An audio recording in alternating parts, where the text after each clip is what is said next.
ديالي إذا دائما في إطار موديول ديال المانجمنت سيمستر 1 بروفيسور مسعودي. اليوم غنشوفو لا ستركتور، يعني غنشوفو البنية ديال المقاولة، البنية أو الهيكلة ديال المقاولة. وهذا واحد الحاجة مهمة جدا في التنظيم الإداري ديال أي أونتربريز، أنني نكون عارف لا ستركتور ولا البنية ديال هاديك l'entreprise. Alors, pour fonctionner, l'entreprise a besoin de s'appuyer sur un cadre cohérent dans lequel s'articulent les relations entre les individus qui la composent. Donc, باش المقاولة تشتغل في ظروف جيدة فهي محتاجة تشتغل في واحد الإطار، وهذا الإطار كيخليها كيوفر لها واحد الجو من التعايش، كيوفر لها واحد الأرضية خصبة اللي تعتمد عليها باش تبني العلاقات، واحد الأرضية صلبة أو واحد الساس قوي اللي تعتمد عليه المقاولة باش أنها دير العلاقات ما بين الأفراد ديالها اللي تتكونوا منها. إذا المقاولة تتكون من عدة أفراد، من عدة فيها دي ديبارتمون، فيها دي فونكسيون، فيها لي سيرفيس تيكونوا ليا هاد المقاولة. هاد لي سيرفيس هادو بيناتهم واحد العلاقات في اطار لو ترافاي، علاقات. دونك لونتربريز باش هاد العلاقات تكون مبنيه على واحد الاساس صلب، خصها تكون لونتربريز كتواجد في واحد الاطار متناسق باش تشتغل مزيان. سو كادر s'appelle la structure. Cette structure permet d'organiser les activités d'une entreprise. Donc هاد الاطار هذا اللي تشتغل فيه الشركه، هاد البنيه اللي غادا تشتغل عليها الشركه باش العلاقات ديالها يكونوا مبنيين على اساس صحيح، تنسميوها لا ستركتور. هاد لا ستركتور كتخلي الانشطه ديال الشركه يكونوا منظمين بواحد الطريقه فعاله. دونك اي اونتربريز باش الانشطه ديالها تكون منظمه خاص تكون عندها واحد لا ستركتور، واحد البنيه. دونك هذيك لا ستركتور هو واحد الاطار متكامل، واحد الهيكله معينه اللي تتخلي العلاقات تكون مبنيه على واحد الاساس صلب. دونك ديفينيسيون دو لا ستركتور، شنو هو التعريف ديال هاد البنيه ديال الشركه ولا الهيكله ديال الشركه. دونك لا ستركتور دون اورغانيزاسيون est l'ensemble des dispositifs par lesquels une entreprise répartit, coordonne et contrôle ses activités. دونك البنيه ديال واحد المنظمه هو كاع هذوك القواعد، كاع هذوك الامور اللي من خلالها واحد الشركه تتفرق العمل ديالها وتتنسق الانشطه ديالها وتتراقب الانشطه ديالها. يعني اي حاجه غادي نفرق بها الخدمه وننسق بها الخدمه ونراقب بها الخدمه، هاد الحاجات هادو كاملين تيشكلوا ليا واحد البنيه باش كنشتغل، وهذيك البنيه تنسميها لا ستركتور. دونك البنيه ديال واحد المنظمه هي مختلف القوانين، القواعد، الامور اللي من خلالها المقاوله اولا تتفرق، من بعد كتنسق، وفي الاخير كتراقب الانشطه ديالها. Donc, il constitue l'ossature de l'entreprise car il organise la répartition du travail.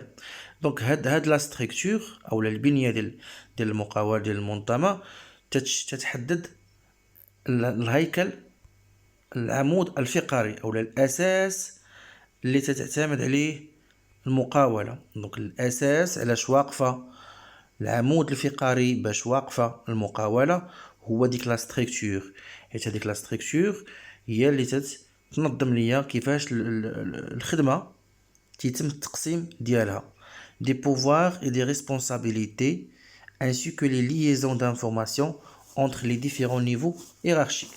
يعني هذيك لا ستركتور، هذيك البنيه هي العمود الفقري، هي العمود الفقري ديال المقاوله، بحيث انها تتنظم ليا العمل كيفاش تيتقسم، تتخليني نعرف كل واحد والسلطه ديالو داخل الشركه شنو هي، والسلطات والصلاحيات اللي عنده داخل الشركه. كل واحد ولا كل جهه تكون عارفه المسؤوليات اللي عليها، وتيكون العلاقات اللي تتربط ليا هاد الجهات او هاد الافراد اللي تيكونوا ليا الشركه هذيك العلاقات تتكون واضحة، يعني المعلومات كيفاش كتنتقل، واش كتنتقل على شكل أوامر، على شكل نصائح، على شكل مطالب، على حساب هذيك العلاقة الهرمية داخل الشركة. دونك هادشي تيكون كله مخطط مصوب مقاد فلا تيعبر ليا على لا ستركتور.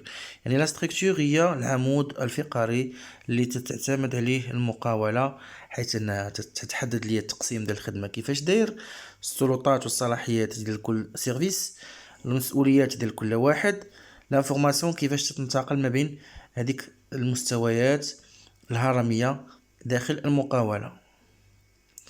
Donc, Stratégor 1993 donne à la structure la définition suivante.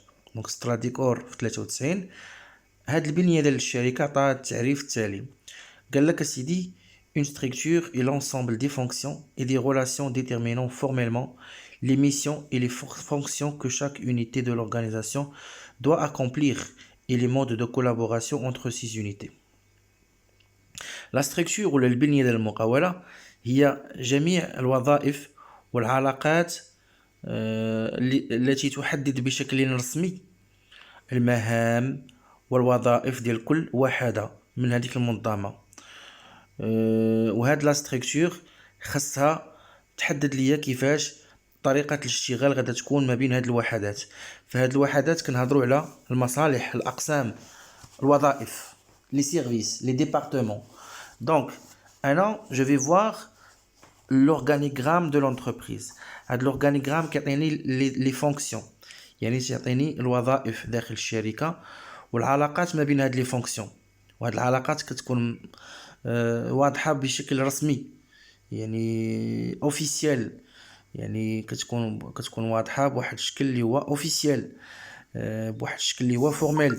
دونك بحيث ان كل فونكسيون كتكون عارفه شنو هما لي ريسبونسابيلتي ديالها، شنو هما لي طاش ديالها. وايضا هاد لي فونكسيون اونتر بيناتهم تتنتشر لانفورماسيون وتيكون واحد التناسب، واحد التناسق، واحد التنسيق، وواحد التعاون. دونك لا ستركتور هي اللي كتحدد ليا كيفاش تيكون هاد التعاون. واش مثلا شكون كيتحكم في شكون كياخد المعلومه من عند شكون كيعطي الاوامر شكون كيقرر، شكون تيطبق. دونك لا ستركتور تتحدد ليا هادشي كلشي. دونك تتحدد ليا المكان ديال كل واحد داخل المقاولة، الموقع ديالو في التسلسل الهرمي، المهام ديالو، المسؤوليات ديالو، والعلاقات اللي كتربط ليا هاد الناس كاملين داخل هاد المقاولة. دونك بور مايكل كاليكا، بالنسبة لواحد ميشيل كاليكا، la structure organisationnelle peut être appréhendée soit par ses éléments constitutifs, soit par les objectifs qu'elle doit satisfaire. Donc la structure بالنسبة لهاد ميشيل كاليكا، دونك البنية التنظيمية ديال الشركة يمكن ليا نشوفها سواء من خلال العناصر اللي تتكون هاد البنية، اللي تتكون هاد لا ستركتور، سواء من خلال الأهداف اللي هاد لا ستركتور باغا انها ترضيها، باغا انها تحققها. دونك en ce qui concerne les éléments constitutifs، غنشوفوا العناصر اللي تيكونوا ليا ولا اللي تيشكلوا ليا البنية ديال المقاولة. la structure organisationnelle se définit comme par، دونك كيفاش تحدد ليا وتتعرف ليا هاد البنية التنظيمية. دونك se forme structurel organigramme. دونك هنا تتكون عندي الشكل البنيوي، يعني هذاك الاورغانيغرام، وهذيك الخطاطة، وهذاك التخطيط، هذيك الهيكلة. دونك الاورغانيغرام هو هذاك المخطط، وهذيك الخطاطة اللي تنعبر بها على لا ستركتور. دونك الاورغانيغرام définit les grandes lignes de la répartition des responsabilités. دونك هذاك الاورغانيغرام تعطيني الخطوط العريضة كيفاش المسؤوليات كيتم تقسيمها داخل المقاولة، le nombre de niveaux hiérarchiques ainsi que les critères de départementalisation. يعني تنكون عارف شحال الاعداد ديال المستويات، يعني لي نيفو هيرارشيك. يعني بحال مثلا كتلقى الاداره العامه في لو نيفو هيرارشيك الفوق، كتلقى المركز التنفيذي لتحت، كتلقى الاداره البينيه الوسط اكسيتيرا. دونك تيكون واحد التسلسل هرمي بحال العسكر، يعني كتلقى واحد الشاف فوق منه، واحد الشاف عليه فوق منه، شاف عليه. دونك شحال غيكون عندي ديال المستويات. دونك هادشي تتحدو ليا هذاك لوغرام كيبين ليا، وكنشوف على اي اساس كيتم تقسيم هادوك لي زونيتي دورغانيزاسيون، هادوك لي ديبارتمون، هادوك لي سيرفيس. شنو هو الاساس اللي واش على حساب الميتيي، واش على حساب لي برودوي، واش على حساب لي ريجيون. بحال مثلا كتكون واحد لا ستركتور اللي تيكون فيها دي ديفيزيون، مثلا ديفيزيون pour la région ديال ستات، ديفيزيون pour la région ديال كازا، ديفيزيون pour la région ديال جديدة، ديفيزيون pour خريبكا اكسيتيرا. اولا كيكون عندي مثلا 4 ديال لي برودوي، فكل برودوي تتكون عنده اون ديفيزيون ديالو. دونك كنشوف شنو هو لو كريتير اللي على اساسه تتم هاد لا هذا التقسيم الاداري. دونك هذه اول حاجه، يعني الشكل البنيوي. ثانيا هو لو دوغري دو فورماليزاسيون. لو دوغري هو كنشوف نسبه شحال عندي ديال الرسميه، البابراز، الوراق. دونك كل ما كنت تعامل كل شيء كيكون مكتوب، وكل شيء القواعد والاجراءات كتكون مكتوبه ومعروفه ومحدده، فتيكون هنا هذاك الشيء تيكون معياري وتيكون رسمي بزاف. يعني ما كيخليش مجال للمرونه، او كيخلي مجال للسبونطانيتي. دونك هنا كنشوف لو دوغري دو فورماليزاسيون لو ريكور ا ليكري. واش كاينين شي امور اللي تدوز بشكل سريع، بشكل بسيط، اولا كلشي تنكتبوه، كلشي تنقيدوه، كلشي تيكون مكتوب. يعني تتكون عندي لا ستاندارديزاسيون، يعني جميع الاجراءات، اي حاجه تنديرها في الشركه تيكون عندها واحد الاجراء، واحد مجموعه، واحد لا ديمارش محدده، واحد مجموعه من الاجراءات ومن المراحل اللي خصها تدوز منها. يعني مثلا كيفاش كتتم العمليه ديال لاشا، مكتوب بشكل رسمي جميع الاجراءات اللي خصنا نلجؤوا لها باش نقوموا بعمليه شراء السلعه مثلا او الماده الاوليه. يعني اي مساله تنقوموا بها في اطار واحد المراقبه داخليه. كاين بعض الشركات اللي تلقى فيها كلشي خاصو يتكتب وتليغاليزا، وكلشي خاصو يتسكانا، وكلشي خاصو بالوراق وبالسيناتور. وكاين بعض الشركات اللي الخدمه تتكون ديزا بواحد السلاسه وبواحد السهوله، ما كنكونوش رسميين بزاف، ما كتكونش ديك البيروقراطيه. دونك هنا ملي تيكون لو دوغري دو فورماليزاسيون طالع، كلشي تنكتبوه، كلشي عنده اجراءات. هنا كنقولوا عندي واحد التنظيم بيروقراطي طالع بزاف، يعني كلشي بالوراق. هنا ملي ما تيكونش بيروقراطيه، فالامور تتكون ديزا بسلاسه، والامور كتكون مبسطه. دونك الامور اللي كتكون منها لا ستركتور باش ما تدوخوش، هو البنيه التنظيميه، لورغانيغرام. ثانيا هو لو دوغري دو فورماليزاسيون، واش كنكتبوا كلشي، واش كلشي عنده اجراء وداك الشيء معياري. لو نيفو دو بريز دو ديسيزيون، يعني كنشوف المستوى ديال اتخاذ القرار، واش عندي القرارات كتتخذ على المستوى المركزي سنتراليزاسيون، يعني جميع القرارات اللي تتخذ في المقاولة كترجع للإدارة العامة. يعني كتكون قرارات حتى كتمشي عند المدير العام او عند الشاف او عند الباترون او عند رئيس المقاولة، كيسني هذا باش كيخرج القرار. وهاد المسألة ما كيكونش فيها واحد المرونة، كتكون فيها واحد لا ريجيديتي، وكتكون كتقل الامور، خصوصا الا كانت الشركه كبيره، لاطاي ديالها كبيره، وكنا كنخدموا بواحد لا ستركتور هيرارشيك. دونك هنا غيكون صعيب، لان المعلومه خصها تطلع حتى لعند الراس المدبر، حتى لعند الشاف، عاد باش غتهبط عند هذاك السيد اللي غيطبق القرار. او لا مركزيه، لا ديسونتراليزاسيون، يعني كاين واحد الانتداب، كاين واحد الوكاله، كل سيرفيس، كل ديبارتمون عنده الحق انه ياخذ بعض القرارات، يطبق بعض الامور، يعطي بعض الاوامر نيابه على الاداره العامه، عنده تفويض. دونك الشركات اللي تكون فيها لا ديسونتراليزاسيون، يعني كل جهه مكلفه عندها واحد الاستقلاليه في اتخاذ القرارات وفي تدبير الموارد ديالها، يعني تتسمى لا مركزيه. وبالتالي كتكون واحد المرونه في التعامل، وواحد السرعه، وواحد السهوله. فاش كتكون الامور كلها تتمشي للاداره المركزيه، كلها تتمشي للسياج، هنا تتكون واحد واحد الصعوبة في انتشار المعلومة، وفي التأخر في اتخاذ القرارات وفي تطبيق الأوامر. دونك قلنا غنشوفو هاد لا ستركتور، البنية ديال الشركة، من خلال المكونات ديالها. المكون الأول هو لا فورم ستركتوريل، لورغانيغرام. المكون الثاني هو لو دوغري دو فورماليزاسيون. المكون الثالث هو لو نيفو دو بريز دو ديسيزيون، يعني واش عندي سنتراليزاسيون ولا ديسنتراليزاسيون. المكون الرابع هو سيستيم دو بلانيفيكاسيون اي دو كونترول، يعني النظام ديال التخطيط وديال المراقبة. واش كاين تخطيط، كاينه خطة، خريطة طريق، رؤية، دراسة للواقع، ومراقبة لداكشي اللي حققناه. يعني تنكونوا مثلا عارفين شنو هما لي بوزوان ديالنا في الفيتور، لي بوزوان ديالنا دابا، لي بوزوان لاتون، لي بوزوان امبليسيت. وبالتالي كنشوفوا شنو هما لي زوبجيكتيف اللي كيكونوا امبيسيو، لامبيسيون اللي عندنا ولا داكشي اللي رياليزاسيون اللي باغي نديرو. تنشوفوا لي مويان اللي عندنا، لي ريسورس كي سون ديسپونيبل. من بعد كنشوفوا لي ريزولطا اللي حققنا، لي رياليزاسيون اللي وصلنا ليهم. من بعد كنحاولوا نديروا دي زاميليوراسيون، كنديروا الكونترول باش كنشوفوا واش كاين شي ايكار، علاش وصلنا، واش وصلنا لي زوبجيكتيف، واش ما وصلناش، واش لونتربريز كانت فيها واحد لا بيرفورمانس، كانت واحد ليفيكاسيتي، واحد ليفيسيونس. وبالتالي كنديروا لي زاميليوراسيون، دي زاكسيون كوريكتيف، تنديروا ليفالواسيون ديالنا والكونترول ديالنا. دونك واش كاين عندي واحد النظام ديال لا بلانيفيكاسيون باش تتم القياده ديال الشركه بشكل جيد، وديال لو كونترول.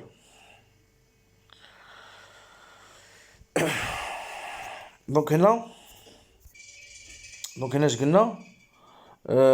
هذاك ميشيل كاليكا قال لك البنيه التنظيميه ديال الشركه، لا ستركتور اورغانيزاسيون، كنشوفوها من جوج الامور. يا اما كنشوفوها من لي زيليمون كونستيتوتيف، يعني العناصر مناش تتكون هاد لا ستركتور، ولا كنشوفوها من خلال الاهداف، لي زوبجيكتيف اللي باغا توصل ليهم هاد لا ستركتور. دونك الا شفنا من خلال العناصر شنو هما العناصر اللي تتكون منها لا ستركتور، يعني كنقولوا بان لا ستركتور تتعطيني واحد لورغانيغرام، يعني ديك البنيه ديال الشركه تتعطيني واحد المخطط، واحد لورغانيغرام اللي تيعطيني، اللي تيحدد لي المسؤوليات، اللي تعطيني المستويات، اللي كيعطيني كيفاش تيتم التقسيم اكسيتيرا. كاين عندي واحد المستوى ديال الرسميه وديال الكتابه وديال احترام الاجراءات، يعني لو دوغري دو فورماليزاسيون. كاين عندي واحد المستوى ديال اتخاذ القرار، واش عندي قرارات مركزيه ولا لا مركزيه. وكاين عندي واحد النظام ديال التخطيط وديال المراقبه. دونك هذه من ناحيه لا ستركتور، من ناحيه لي زيليمون كونستيتيتيف. دابا من ناحيه لي زوبجيكتيف، pour ce qui est des objectifs, من ناحيه les objectifs à satisfaire, toute structure se doit de remplir deux missions à la fois complémentaires et antinomiques: la différenciation et l'intégration. Donc la structure، البنيه ديال الشركه، فهي تدير ليا جوج المهام.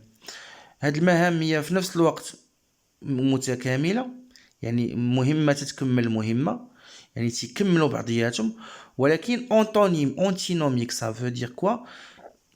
هما انهم متضادين، ما تيتشابهوش، يعني حاجه ما تتشبه الاخرى، ولكن هما بجوج وحده تتكمل الاخرى. بحال الرجل والمراه، الراجل ماشي شبهش المراه، ولكن كيكملوا بعضياتهم. هما ماشي بحال ولكن تيكملوا بعضياتهم. يعني عندي لا ديفيرونسياسيون اي لانتيغراسيون. لا ديفيرونسياسيون يعني كاين واحد التقسيم، يعني كاين واحد الاختلاف. بحال مثلا الخدمه تتكون مقسمه، الناس ديال الفينانس بوحدهم، الناس ديال الكوميرس بوحدهم، الناس ديال البرودكسيون بوحدهم، الناس ديال جيستيون دو ريسورس هيومان بوحدهم. هادو تيكونوا ما تيتشابهوش، كل واحد عنده عنده واحد لومبلوا، عنده واحد عنده كل سيرفيس فيه دي كومبيتونس مختلفين على الاخرين، دومين مختلف على الدومين. ولكن هما راه كاين واحد لانتيغراسيون بيناتهم، كاين واحد التكامل بيناتهم، كاين واحد التناسق، يعني كاين تيكملوا بعضياتهم، كومبليمونتير، يعني وحده تتكمل الاخرى. كما سبق وقلنا، ما يمكنش ان كل فونكسيون خدامه راسها، كما سبق وقلنا في الفيديوهات اللي سبقوا بان هاد لي فونكسيون تيخدموا بواحد التنسيق بواحد التناغم، وبالتالي تيخدموا الصالح العام ديال الشركه. فكاين واحد التنسيق بيناتهم وهما تيكملوا بعضياتهم. يعني واخا الماركتينغ ماشي هو البرودكسيون، ولكن الماركتينغ راه تيكمل البرودكسيون. يعني الماركتينغ مثلا هو اللي تيمشي كيدير ليتود ديال المارشي وكيشوف لي بوزوان ولي زاتونت ديال لي كونسوماتور، باش في الاخر هذاك لو ديريكتور ماركتينغ غيدير واحد الكايد شارج باش غيجيو الناس ديال لا برودكسيون، هذوك لي زانجينيور غيحاولوا يابليكيو هذاك الشيء، غيحاولوا يادابتيو لاباراي برودكتيف مع لي بوزوان ديال المارشي، وبالتالي يكون واحد البرودوي اللي تيتناسب مع لي بوزوان. دونك الا لاحظتوا بان لا برودكسيون لي ميثود دو فابريكاسيون اكسيتيرا لا علاقه لها بالتسويق بالفونت بلا ديستريبيسيون، دونك هما مختلفين هاد لي دو فونكسيون، ولكن هما داخلين في واحد ميم اوبجيكتيف، هو انني نبيع للكليون وندير واحد يعني l'entreprise il cherche à produire des biens et des services qui vont être vendus sur un marché bien sûr. هذا هو l'objectif économique essentiel. donc هنا تنشوفوا كاين واحد التكامل بيناتهم. donc en effet le bon fonctionnement d'une entreprise implique une spécialisation des tâches et des rôles. donc هنا باش ان l'entreprise تشتغل مزيان، دونك ما خاصش كل واحد يدير كل شيء يدير كل شيء، لا، خاص يكون واحد التخصص في المهام وفي الادوار.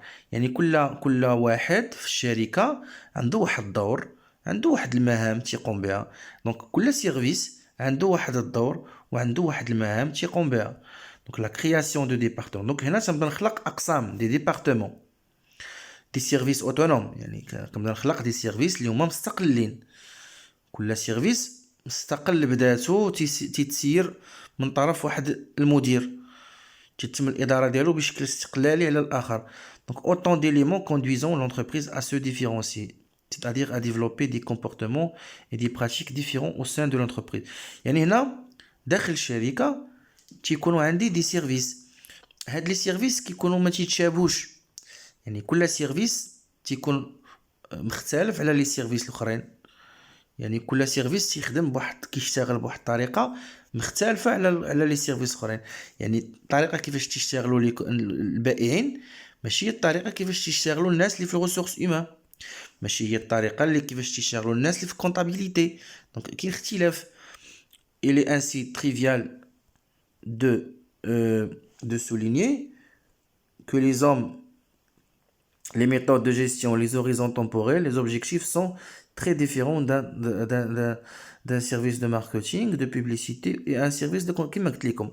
يعني هنا سواء الموظفين كيفاش هما عاملين، سواء الطريقه كيفاش تيسيروا الخدمه ديالهم، سواء يعني هذاك البعد الزمني اللي تيشتغلوا فيه او الاهداف اللي باغيين يوصلوا ليها تيكونوا ما تيتشابهوش.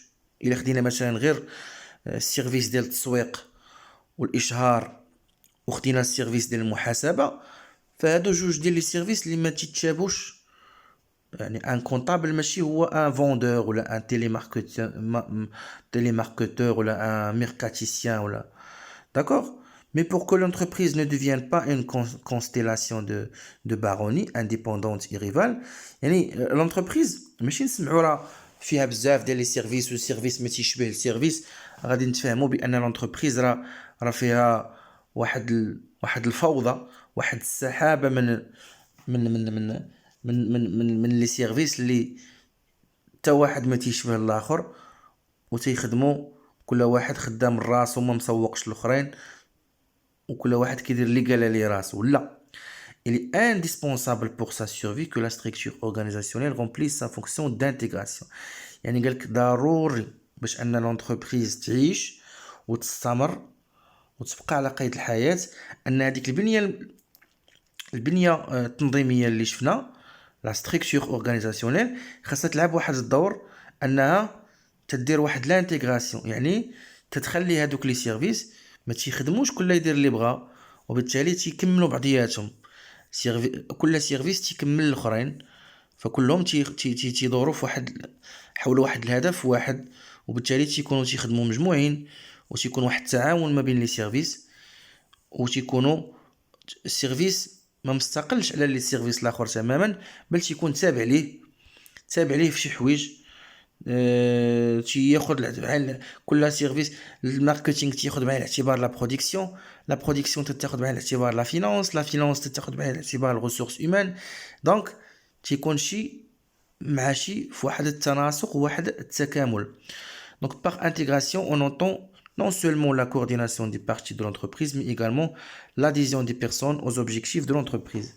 يعني ماشي غير تتم واحد العمليه ديال التنسيق ما بين دوك لي سيرفيس بحيث انهم تيخدموا في واحد اطار واحد التناغم، لا، بل كيتم اشتراك جميع الموظفين، من الناس ديال السيكوريتي حنا الناس ديال الريسورس اما حتى الناس ديال الكونطابيليتي، تيتم اشتراك الجميع في الاشتغال تحت راية واحدة وتحت هدف واحد وتحت غاية واحدة، الا وهي تحقيق الاهداف ديال هذيك لورغانيزاسيون.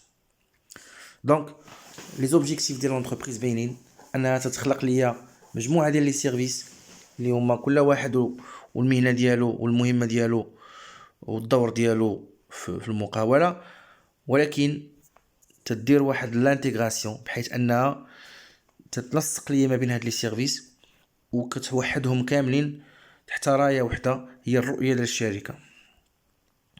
dans le même sens يعني في نفس الاطار، Henri Mintzberg 1939 affirme que pour organiser l'entreprise, il est nécessaire d'articuler deux dimensions apparemment opposées de l'activité humaine. Donc باش انني ننظم واحد المقاوله ضروري انني خصني نوفق ما بين جوج الحوايج اللي هما تيبان لينا انهم ما يمكنش التوفيق بيناتهم، جوج الحوايج اللي متناقضه، جوج الحوايج اللي متعاكسه، ولكن باش ننظم الشركه ديالي خصني نوفق بيناتهم. اول حاجه اللي هي لا ديفيزيون دو ترافاي انتر ديفيرس تاش ا افيكتوي. دونك الحاجه الاولى هي انني تنقسم الخدمه، يعني كل مهمه المهام اللي خصها تدار خصها تقسم، ما يمكنش المهام كلها تدار في بلاصه واحده تيديرها شخص واحد ولا تيداروا في سيرفيس واحد، لا، تنقسم الخدمه، فكل قسم تيدير واحد المجموعه من المهام. Cette division est nécessaire à la réalisation des fonctions et des services. دونك هنا هذا التقسيم هذا ضروري، خصني نقسم الخدمه باش الوظيفه ديال كل واحد تكون باينه ومسؤوليات باينين والخدمه تكون باينه. يعني الناس ديال الريسورس هيومان بوحدهم، الناس ديال الماركتينغ بوحدهم، الناس ديال لا كونطابيليتي بوحدهم، الناس ديال الجيستيون دو ستوك ولا بروفيزيونمون بوحدهم، دونك الناس ديال اكسيتيرا. دونك هذه الحاجه الاولى. الحاجه الثانيه اللي معاكسه ليها اللي كتناقض معاها اللي هي لا كورديناسيون دي تاش كي غارونتي لاكومبليسمون دي سي فونكسيون. يعني هنا تندير واحد التنسيق ما بين هاد المهام، تنجمع ما بين هاد المهام باش كنضمن ان هادو كلهم غيشتغلوا وفق واحد النسق واحد. Cette structure est bien entendu matérialisée par un organigramme qui la représente et la symbolise. Donc هاد لا structure اللي تنهضروا عليها، البنيه ديال الشركه، كيفاش تنعبروا عليها، كيفاش تنجسدوها وتنحاولوا تنشوفوها من خلال واحد الخطاطه ولا واحد لورغانيغرام. هذيك لورغانيغرام هو اللي تيعبر ليا على لا ستركتور، هو اللي كيرمز ليا لا ستركتور، يعني كيفاش الاداره العامه، كيفاش لي سيرفيس محطوطين، كنديروا اسهم باش كنشوف العلاقات ديال لي دونك هذيك الخطاطه اللي تنشوف. مينزبرغ كاينين جوج الحوايج. اولا تتقسم الخدمه، تتقسم ليا الخدمه لدي طاش، ومن بعد كتحاول تجمع ليا ما بين هذوك لي طاش. يعني انت كتفرق في الاول وكتجمع من بعد. في الاول تتفرق الخدمه، يعني كل سيرفيس ولا كل ديبارتمون عنده واحد المجموعه من المهام تيقوم بها، ومن بعد كنحاول نجمع هذيك لي سيرفيس كاملين من خلال كندير واحد العلاقات ما بين هاد لي سيرفيس باش يتم التنسيق وتيتم الاشراك ديال الجميع تحت هدف واحد. اهم حاجه هو ان هاد لا ستركتور باش كنشوفوها وتتبان لينا، باش كنعبروا عليها تنرسموا واحد لورغانيغرام، واحد الخطاطه. هذيك الخطاطه اللي تعطيني كيفاش لونتربريز، كيفاش لا ستركتور دايره، داكوغ، هي اللي كترمز ليا لا ستركتور. دونك في الفيديو الماجي ان شاء الله غنشوفوا لي تيبولوجي دو ستركتور. كاين عندي بزاف الانواع ديال لي ستركتور، بنيات مختلفه على حساب النوع ديال كل شركه. بالتوفيق والى اللقاء.